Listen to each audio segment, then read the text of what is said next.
Hi guys, today I'm going to talk about how ADHD shows up differently in women compared to men, and then also why women are diagnosed so much later than men.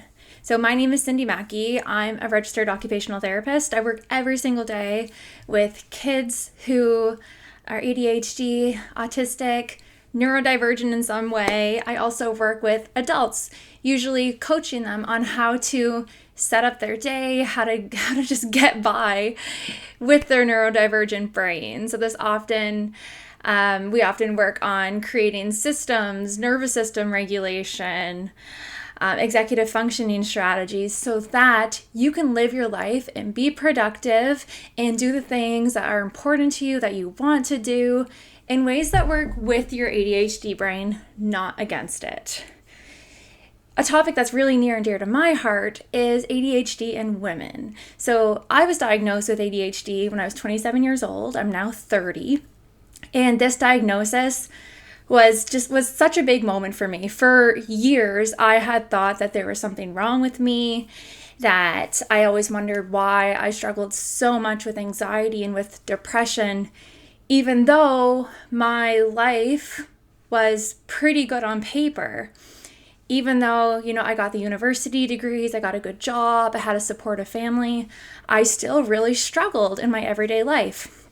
It wasn't until I got that diagnosis that I realized that maybe there's not something wrong with me. All these years, I've just been struggling with ADHD.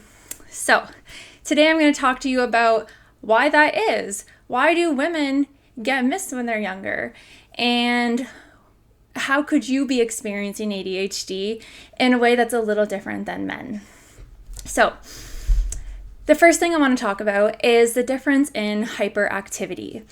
In boys and men, hyperactivity usually shows up as moving around, talking a lot, getting into trouble, can't sit down, fidgety, squirmy, roughhousing, you name it, but it's like this outward view, or like you can see the hyperactivity if you're standing on the outside. For women, this hyperactivity is often internal, so you can't really see it just by observing the woman with ADHD, but she can feel it. And the reason why, or one of the reasons why this likely happens more in women, this internal hyperactivity, is because little girls are socialized and are raised quite a bit different than little boys are. This happens subconsciously to parents. They might not mean to do it. It's just something that happens over time. But, little girls are taught to be good girls, to be calm, to be quiet, to follow the rules. And girls are also just often more socially inclined than boys. You don't want attention drawn to you. You don't want to seem different than the crowd. You want to fit in. Your friendships and your social life is often your lifeline. So we tend to internalize this hyperactivity so that we don't look different. Internalized hyperactivity in women often comes out as racing thoughts, feels like you have a million tabs open in your brain. It could come out as anxiety, kind of worrying about everything under the sun.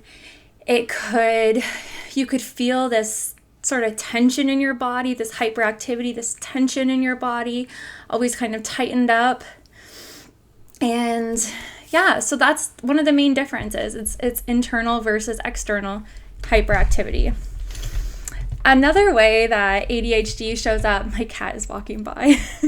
Another way that ADHD shows up in girls, it's different than boys, is that girls learn at a really young age to mask their differences. So girls are often very high masking, maybe more so than boys and men are. And again, this just, I think, speaks to how we really want to fit in. We don't want to seem like we're struggling with disorganization. We don't want to seem like we can't do things right? Like when you think about it, traditionally, Women are supposed to be or have been the people who run the household, who, you're supposed to keep track of what everybody's doing, keep everyone organized, keep all the laundry done, cook the meals, keep everybody's schedule and your own schedule on track. This has traditionally been the female stereotype of, the gender role you're supposed to perform. But for many women with ADHD, things like time management, organization, planning, emotional regulation, they are all so much harder for us than they might be for somebody who's neurotypical. And in that can come a lot of shame, a lot of embarrassment, a lot of, I don't want anybody else to see this because I feel like a failure. And it's for those reasons why we learn how to mask over time. We learn to not show it to anybody. We try to fake it till we make it, put on a bright face, don't let anybody know that we're struggling. Just kind of look how we're supposed to look, fit in, fill our roles. But on the inside, we are dying of exhaustion. Masking is so exhausting. And that is one reason why so many women with ADHD struggle with anxiety and depression. It's this constant performance of who you think you should be and who you think people want you to be, that it wears away at your self-concept, it wears away at your self-esteem over time. And it's really hard to work on your ADHD and to learn new skills, learn new strategies, until you learn how to unmask a little bit and be who you are, right? So ADHD is not a failure, no matter how much it feels like that. It is just a neurotype. Your brain is good at a lot of things. It's good at being creative. It's good at thinking outside the box. It's just not so great at like the mundane and doing boring things that you're supposed to do. And I don't think that's that big of a problem. You just have to find ways to work around it, to work with it, so that you can still do the things that you have to do as a human, like pay bills, feed your body, get sleep, keep your house in some sort of state of organization so that you can get to work on time, so you're not constantly feeling overwhelmed.